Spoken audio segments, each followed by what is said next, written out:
Mesdames, Messieurs, bonsoir. Bienvenue dans ce 19h sur ESAE Télévision. Dans l'actualité de ce lundi, le processus de désignation du candidat du Parti Les Démocrates pour l'élection présidentielle de 2026 semble bel et bien lancé. Basile Arrossi, vice-président du parti d'opposition, a révélé les premières étapes de cette préparation. On en parle dans ce 19h. Lors d'une sortie médiatique le 7 février dernier, le porte-parole du parti politique Union progressiste Le Renouveau, Christian Pafé Aoyo, s'est exprimé sur plusieurs sujets clés pour le parti, notamment l'affaire complot contre l'autorité de l'État. Les détails dans cette édition. Hors de nos frontières, les autorités nigériennes ont annoncé la tenue des assises nationales du 15 au 19 février 2025 à Niamey, une période décisive pour la définition de la durée de la transition politique en cours dans le pays. Les détails dans un instant.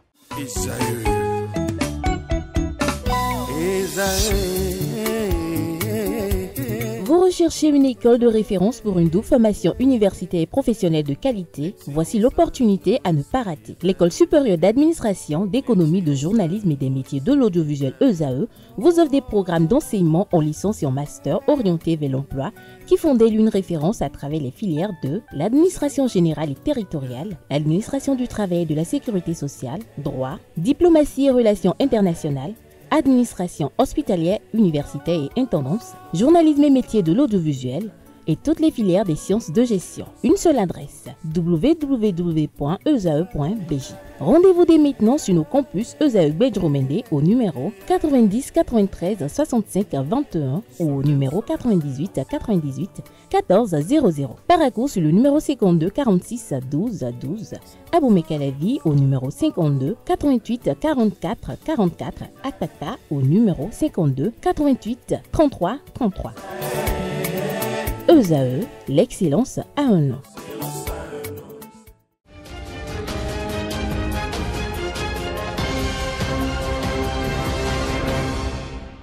À nouveau, bonsoir. Le vice-président du parti de l'opposition, les démocrates, Basile Arrossi, a dévoilé comment se prépare le parti pour la désignation de son candidat à la présidentielle de 2026. Invité sur une chaîne de radio le 8 février 2025, Basile Arrossi a fait savoir que les réflexions de candidats ont commencé, je cite. Le président Yahya Boni nous a réunis et il a dit ce qui suit. On se donne un délai, chacun pense à un candidat, a-t-il indiqué. La tâche ne se limite pas seulement à proposer un candidat, il faut bien justifier sa proposition, a-t-il précisé. Il est question d'exposer les atouts dont regorge le candidat proposé à étayer Basile Arrossi. Il nous a dit ce qui suit.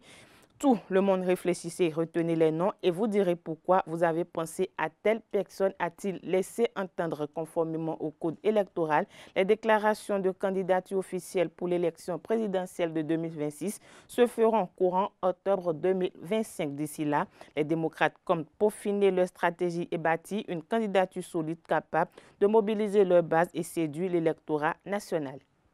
Restons toujours avec le parti Les Démocrates, initialement prévu pour ce dimanche 9 février 2025 à Aboumé-Calavi. Le meeting du parti de l'ancien président Thomas Boni n'a pas eu lieu pour cause la réunion qui visait à renforcer la communication entre les responsables et les militants du parti a été interrompue par les forces de l'ordre. Selon les informations, l'événement a été empêché en raison d'un défaut de formalité administrative. Cependant, en réponse à ce motif pour le secrétaire à la communication du parti Les Démocrates Guy Mitokpe, cette justification est une alibi de l'administration communale. En effet, Guy Mitokpe dénonce une nouvelle forme d'entrave à l'expression politique. Par ailleurs, de son côté, le maire d'Abomey-Calavi, Angelo Awandinou, a contesté les accusations, expliquant que le parti n'avait pas respecté l'ensemble des démarches administratives nécessaires. Selon lui, la demande d'autorisation n'avait pas été complétée et les frais afférents à l'organisation de l'événement n'avaient pas été réglés. Je l'annonçais à l'entame de cette édition, le parti politique Union progressiste Le Renouveau a affiché sa position sur des sujets d'actualité de ces derniers jours dans une interview de son porte-parole diffusée sur les plateformes digitales du parti vendredi dernier. Suivons ensemble Pafé Aoyo, le porte-parole du parti, sur l'affaire de complot contre l'autorité de l'État. Tout d'abord, l'Union progressiste Le Renouveau tient à saluer et à célébrer le professionnalisme dont ont fait preuve les différents acteurs de la chaîne judiciaire qui sont intervenus dans cette affaire depuis les premières enquêtes jusqu'au procès, en passant par l'instruction. Dans le traitement qu'elle a fait de cette affaire, notre justice nous a davantage rendus fiers d'elle. Oui, nous sommes fiers de notre justice. Le droit a été dit dans la transparence, dans la clarté et surtout dans la précision. Dans cette affaire, l'œuvre de justice a véritablement permis la manifestation de la vérité. Oui, la vérité. L'Union progressiste Le Renouveau tient à reconnaître et à l'exclamer. Maintenant que le droit est dit, le parti en tirera toutes les conséquences. Mais au fond, l'Union progressiste Le Renouveau est profondément préoccupée par ce que révèle le complot contre l'autorité de l'État. Pour nous, cette affaire est symptomatique à la fois de la crise de l'éthique politique et de la crise des valeurs. L'Union progressiste Le Renouveau condamne toute entreprise de renversement des institutions par la force, d'où qu'elles viennent, et de remise en cause des acquis de notre processus de développement continu, durable et solidaire. Restons toujours avec le porte-parole du parti Union progressiste Le Renouveau qui donne l'avis de l'UPR sur les déclarations de Maître Adrien Oumbédi au sujet des prisonniers et exilés politiques sous la rupture. Les propos ont été tenus hors toute instance du parti par le patriarche qui, pour être l'une des personnalités tutélaires du parti, n'en a toutefois pas reçu mandat pour s'exprimer ainsi en son nom. Le président du parti lui a déjà fait part de la surprise, de l'étonnement, voire de l'incompréhension des militants du parti. L'Union progressiste Le Renouveau considère que la réforme du système partisan dont elle est le produit demande beaucoup de sacrifices. Il ne peut pas être aisé, à un moment ou à un autre, de faire face à toutes les contraintes et surtout au renoncement que cette réforme nous impose. Renoncer aux privilèges, aux intérêts préservés pendant des décennies, au confort, je dirais même à une certaine satisfaction morale, peut être difficile, et le parti en convient. Toutefois, il urge que chacun fasse abstraction de sa personne pour que vive la République. Oui, la République. C'est important de voir le pays et de s'oublier un peu pour accepter durablement la réforme du système partisan et toutes les réformes d'ailleurs. Parlons éducation. Dans cette édition, le ministre des Enseignements maternels et primaires, Salimane Karimou, a procédé à la nomination de 14 cadres au sein de son ministère. Ces nominations concernent des responsables dans plusieurs directions techniques stratégiques. Il s'agit notamment de la direction de l'enseignement maternel, de la direction des examens et concours, de la direction de l'enseignement primaire, ainsi que dans les directions départementales des enseignements maternels et primaires. Les nouveaux promus occuperont des postes de chef de service et de responsables de départements essentiels à la gestion et à la supervision du système éducatif du pays.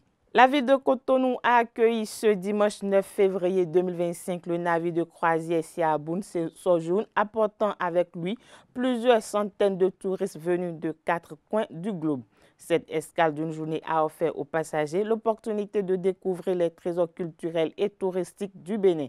De la visite des sites historiques à l'exploration des paysages pittoresques, l'événement a été une véritable vitrine pour le pays, renforçant son attractivité sur la scène internationale. Suivons ensemble cette capsule vidéo réalisée dans ce cadre.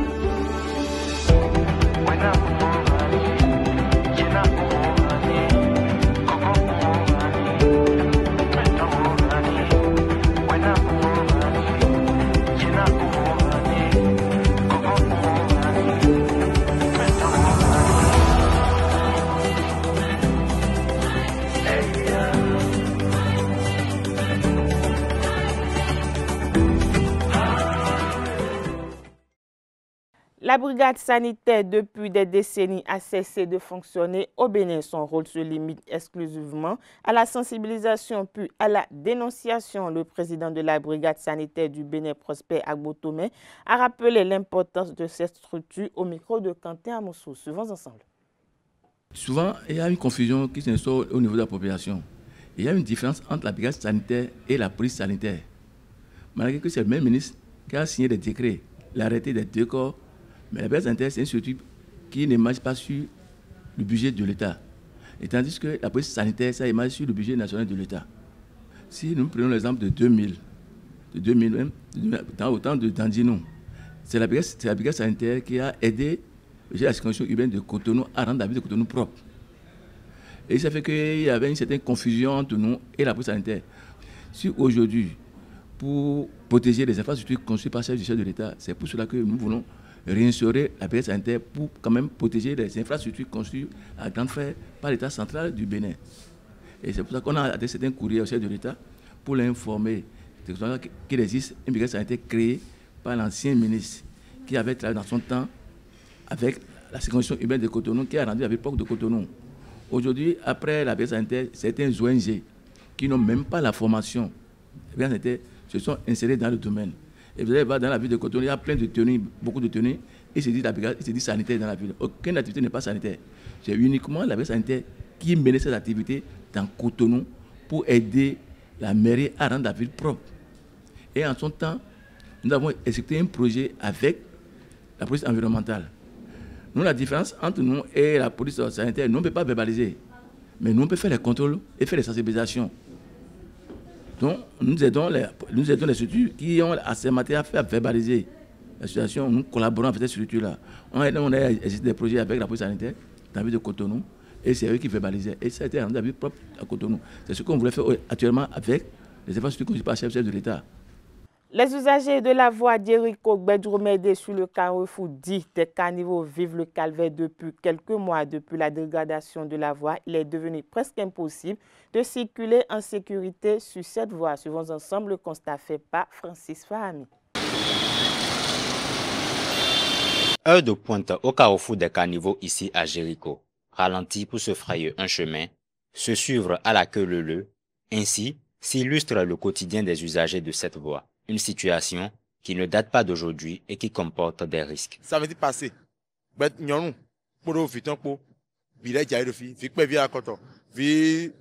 encore un an.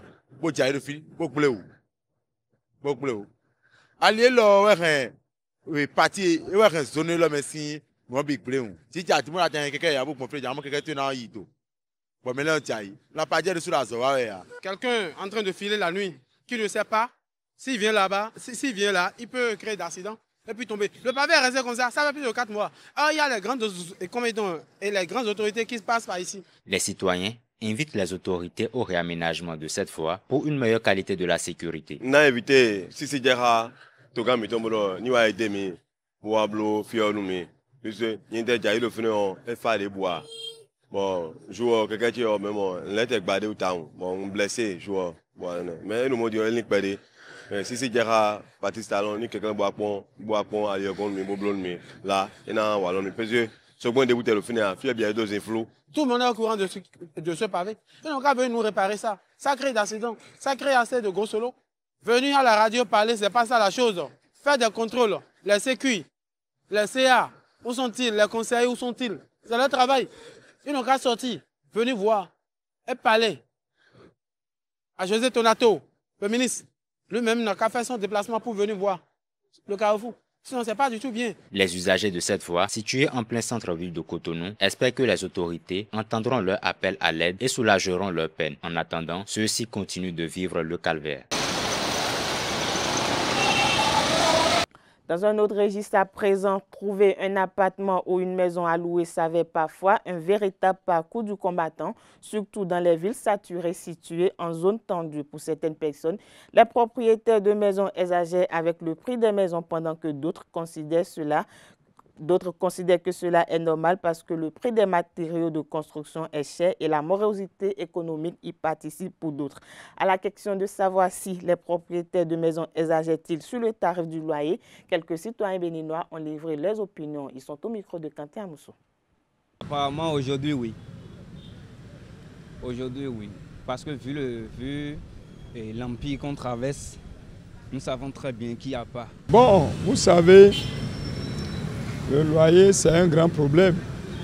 Et si toi tu n'as pas la chance d'avoir des parents qui t'ont laissé un dortoir, je sais que tu vas souffrir la croix et la bannière au Bénin, je ne vais pas dire à Cotonou. Les propriétaires, ils ont investi. Et au lieu de prendre un peu, ils veulent tout prendre à la fois. En voulant prendre la maison, auparavant, qu'est-ce qu'il a dit? Si je ne me trompe pas, il y a toujours un contrat qui vous lie. Le propriétaire vous remet un contrat que vous lisez. Quand vous le lisez, si c'est votre consentement, ok, ne pas vous laisser. On constate que les propriétaires profitent pour faire de la surenchère. Il n'est pas aussi à ignorer que le coût des matériaux ces dernières années, ce n'est pas comme cela était il y a 10 ans, 20 ans. Bon, si vous avez construit une maison, que cette maison va durer pendant des années, pendant des siècles, mais si vous n'arrivez pas à tout récupérer à votre vivant, vos progénitures vont bénéficier. Tout le monde connaît le prix du tonnage du ciment. Moi, j'ai connu quand même le ciment à partir de 25 000 francs la tonne, 32 000, 35 000, subitement 60, 55, 70, 82, 90 et 100. Et on se demande est-ce que nous, un jour, on pourra quand même essayer d'ériger quelque chose sur le pain de terre dans ce pays-là. Bon, accepter le contrat. En acceptant le contrat, bon, il y a tout. Maintenant, si c'est que malgré le contrat qui a eu lieu, ces propriétaires exagèrent, de quelle façon? Peut-être souvent c'est de l'argent. Ça dit qu'il faut payer le loyer le 5. Le type n'a pas eu de l'argent pour payer le 5. Et ils ne sont pas vraiment des gens qui cherchent à comprendre. Je demande à ces propriétaires-là d'être dirigeants. Nous sommes dans un pays où aujourd'hui, la morosité, elle est dans la poche de tout le monde. Si le gouvernement peut vraiment sensibiliser les propriétaires pour la réduction des loyers aussi, ça peut être mieux. Parce que actuellement, je vous assure tout, c'est pas facile pour quelqu'un de trouver. C'est pas facile pour quelqu'un de trouver.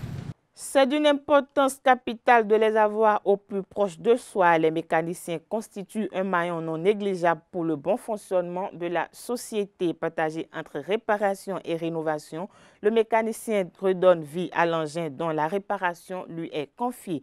Dans cet élément, Romaric Dessougogbenu s'est introduit dans un atelier mécanique de moto à Cotonou. Suivons ensemble son constat.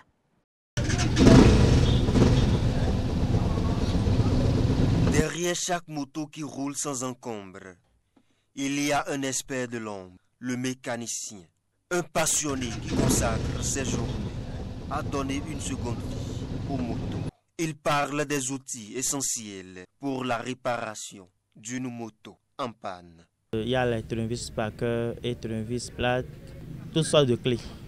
Un conducteur de taxi moto, il est venu faire réparer sa moto. Ouais, je suis venu voir mon mécanicien parce que je juge mieux que lui peut trouver la solution pour ma moto parce que la moto est tombée en panne. Ça a un souci de chez motrice. Le complet, le tout revient à 3500 avec le même de tout. Une fois la panne détectée, le mécanicien s'attelle à régler le problème.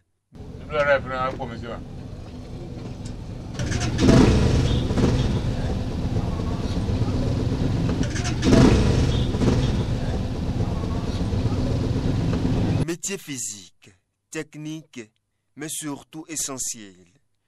Derrière chaque moteur qui rugit, il y a des mains d'un expert, prêtes à relever tous les défis. Cette édition se poursuit hors de nos frontières 18 mois après son arrivée au pouvoir. Le général Tiani a signé ce week-end un décret convoquant des assises nationales du 15 au 19 février prochain au Niger.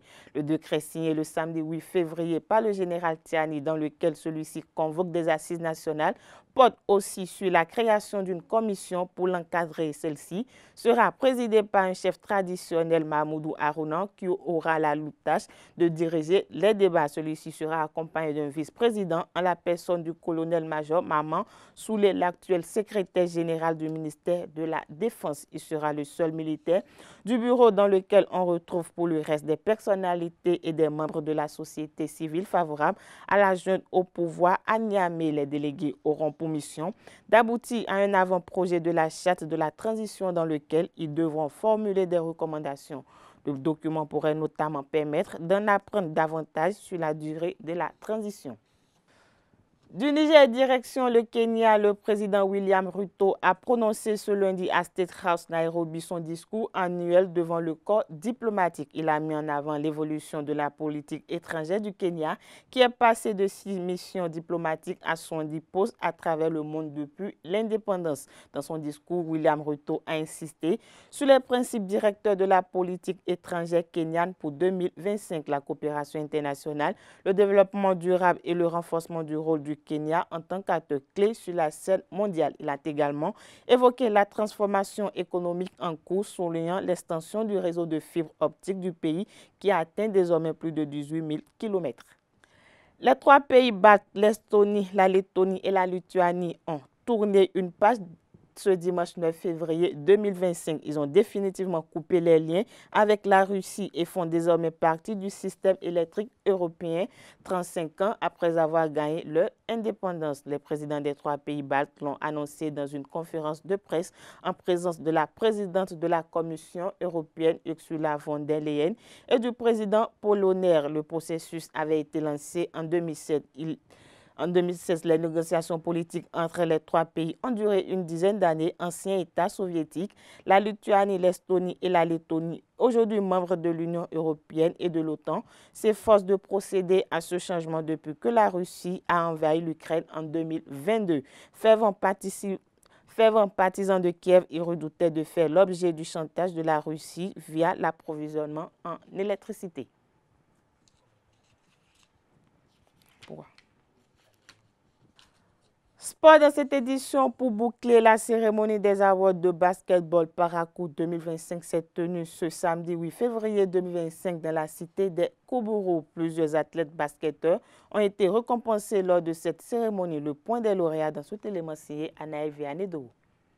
La cérémonie de Parakou Basketball Award 2025 a honoré plusieurs acteurs du basketball dans le septentrion. Événement clé pour promouvoir le sport à la base, les Awards de Parakou ont distingué 11 lauréats, athlètes, arbitres et dirigeants. Le jeune basketteur sociétaire de Énergie BBC, Emmanuel Koné, décroche 2 trophées. Celui du meilleur joueur MVP Pro pour ses performances à l'ASPAL et celui du meilleur scoreur avec Énergie BBC. Fadou Ashraf du club Lungun de Basila a été désigné meilleur jeune basketteur. La meilleure joueuse MVP dame est Honorine Laourou du club Koubourou. Côté défense pro, le meilleur est dans les rangs du club Bosco Star. Il s'agit du jeune Jaurès Tanguay. La meilleure défenseuse pro est Saliou Faouziat du club Cavalier. Masso Ngobi Chabi Barak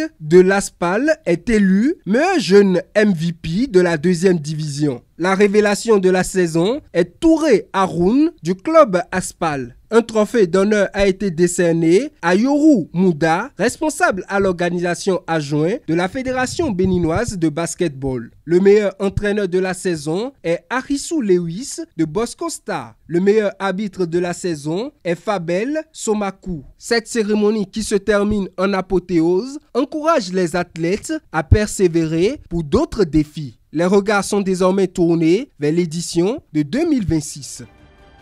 Voilà, c'est sur cette information que prend fin cette édition. Merci de l'avoir suivi. Agréable soirée à tout un chacun.